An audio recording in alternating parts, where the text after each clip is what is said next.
Hey everybody, welcome back to my channel. Today I'm going to be doing an update on my plants. It is mid-May 2024. A lot of stuff has changed since my last video, so I'm just going to walk through everything really quickly. So, the seedlings of the slipper orchids I had have really grown out, and I've also gotten more seedlings, I think, since my last video. But apart from that, here are some of my larger, more mature plants. This is Paphiopedilum micranthum. Hope to bloom this year. They need a really cold winter, so when the time comes in fall, I'll probably put them outside to try to initiate some blooms. It's Paphiopedilum delenatii. It's looking like it's recovering. This leaf is getting a lot bigger. It was really small. And I just have some eggshells here. I don't know if this does anything, but I read somewhere that it does, but and doesn't seem to be doing anything, doing any harm, so I leave them there.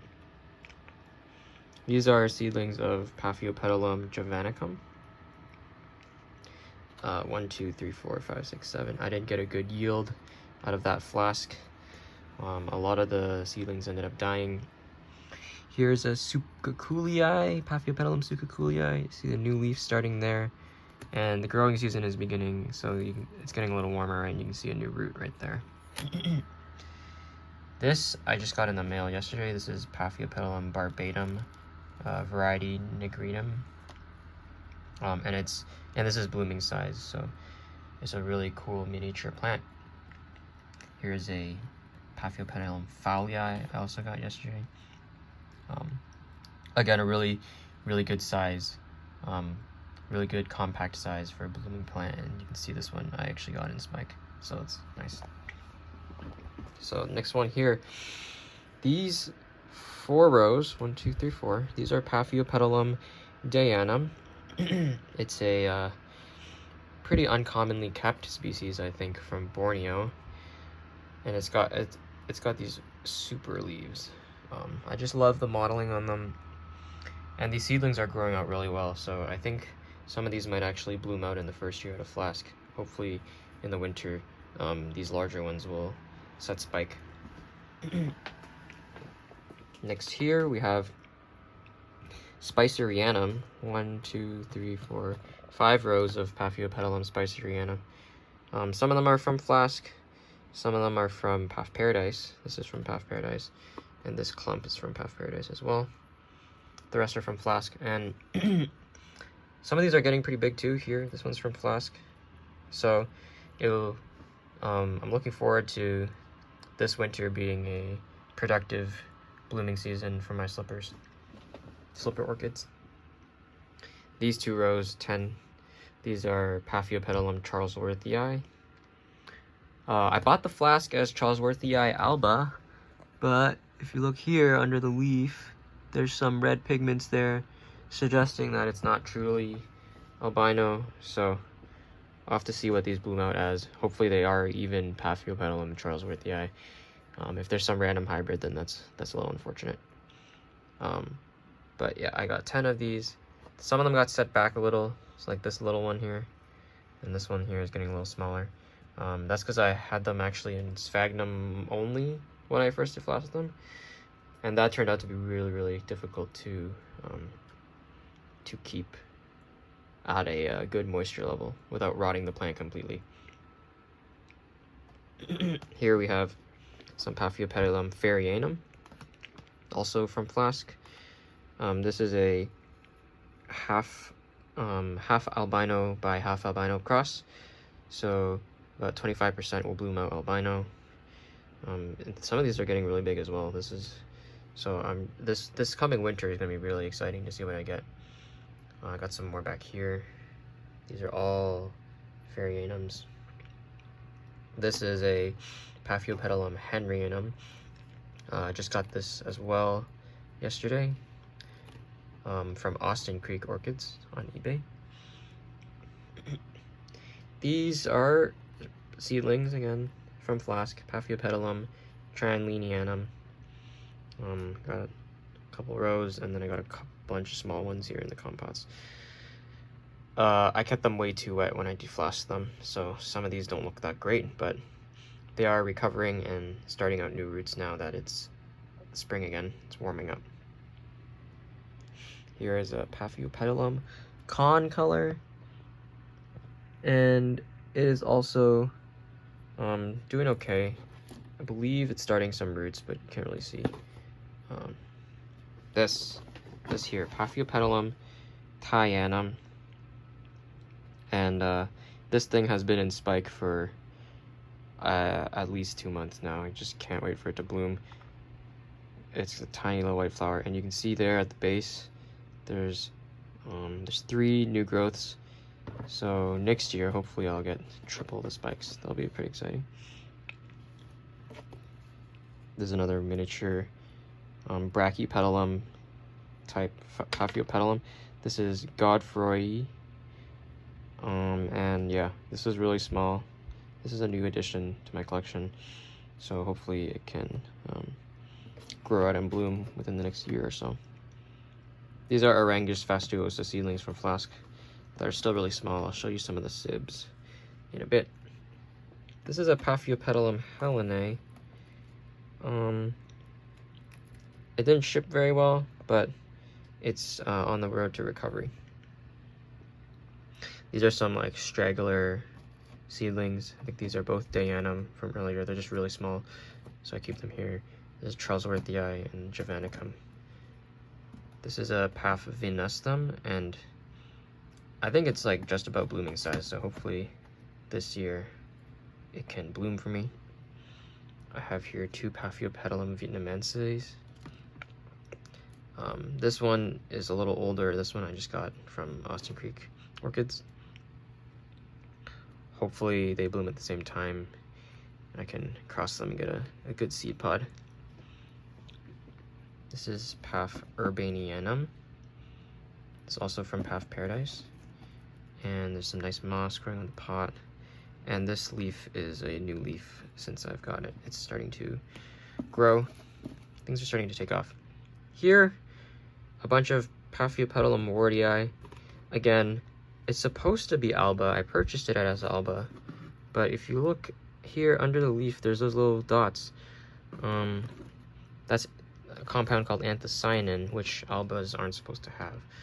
So, little questioning the idea of that. Here is a alba of the same species I got from Paph Paradise. And you can see here, there's no red dots under the leaves. It looks like there's dots, but that's actually, those are just bits of bark. Whereas on those seedlings, it's actually markings on the plant. So, I have some flowers here to finally show. These are Paphiopedilum wardii.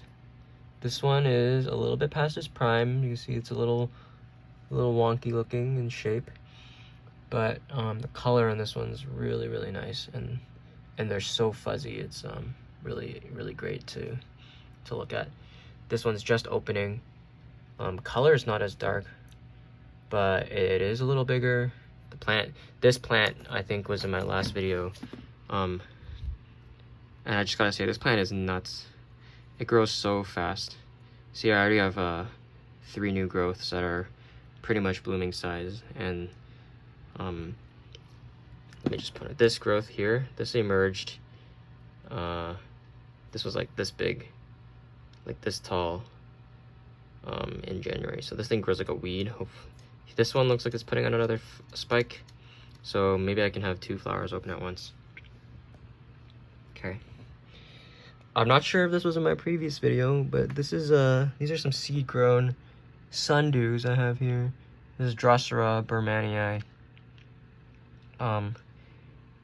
Yeah, I had them growing in a little deli cup, and I just separated them all out here and tossed a bunch of the slower growing seedlings. So this tray will fill up really fast as these guys get bigger and eat fungus gnats. Okay, I went on a little rootless orchid spree from Tarzan. These are all Chylocystas. Sega Y. How do you say this? Sigawai. And this one came to me in spike, and these little cute yellow flowers opened up. I'm looking forward to the next time they bloom, because these things tend to have way more flowers. This is a newly described species in 2023, Kyloshita shanica, and it has that interesting, almost purplish pink color in the lip. This one also came in spike, so unfortunate. I like to get things that aren't in bloom so that I can bloom them myself. Just something I like. But you can see I've only had these for about half a month or so, and they're starting to put out new roots. Right there, new roots. And seems like what I'm doing for them is going really, really well. I might make a video explaining what I do and why I do it, just because I read some interesting things online on how to take care of them. Okay, that Arangus pot over here from earlier. Here are all its sibs mounted up. Yeah, once they get a little bigger, probably look to give away or sell some of these seedlings. Yeah, these have really nice white flowers that cluster at the base of the plant. And apparently they also smell really nice, so looking forward to that. These will probably bloom sometime in this coming winter. All right, in the home stretch here, here's my wall of, or I guess not really wall of Masdevallia decumanas. So these are all the same species. This is from Equigenera. These are from a compote I got from Marnie Turkel. Here's the flower. It's kind of fading at this point, but it's open. It's been open for I think 3 weeks now, and I mean, I'm a little speechless as to how wonderful it is. When this first opened, about 2 weeks in at its prime, these are called caudae, were perfectly straight. And the flower was just like so stunning. And then I dropped it when I went to position it for photography, and now they're all wonky. You see, they're not straight anymore. But yeah, really good genetics. So I can't wait for all its sibs to bloom out. And then hopefully this one I got from Equigenera here is also really nice, and I can cross them, outcross them to make some good seedlings. So I have some miscellaneous Lepanthes here. This is a Lepanthes Minettii. It's like a really cool, recently described species. This is Lepanthes ribes. I got a flask from Equigenera, and it's starting to grow out well. And then here's just a bunch of Telepogonifloras. floras. If you know Lepanthes, you probably know this one. It's the big orange one, right? I got a seed pod on this one. This one is yeah, it's a Lepanthes Telepogoniflora seed pod. So I got 6 plants. These are newly mounted. That's why the mounts look so clean. All right, back here, I got some more Masdevallias. This whole pot here is Andretana. It's like a velvety white flower. I got it from Flask, from Marnie Turkel as well. And you can see their first leaves are, the first new leaves are starting to come out. They look great. And then here are all the little ones from that flask. But yeah, a lot of plants.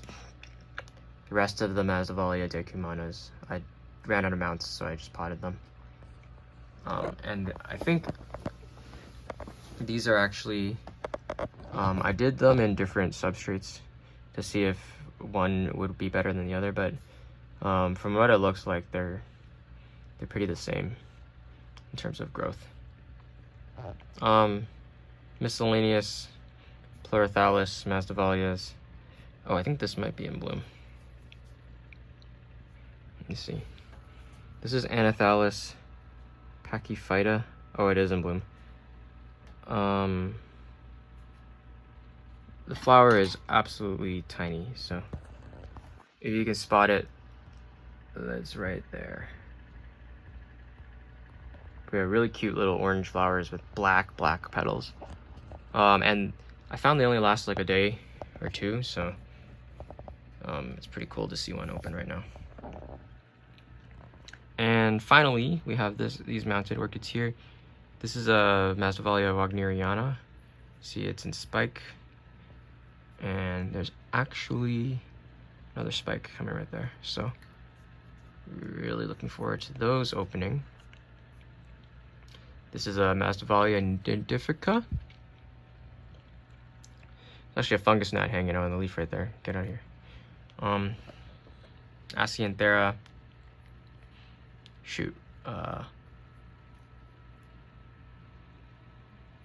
Okay, I don't remember the name. Wow, it's not prolifera. Leptotifolia. There you go. This blooms are gone now, but it flowered a while ago, and it's putting out a ton of new growths for me. So I can't wait until it swallows this whole piece of cork, and it's like I just have one giant massive plant. And then lastly, I just have more of the Andretana, this one, seedlings, rounded up.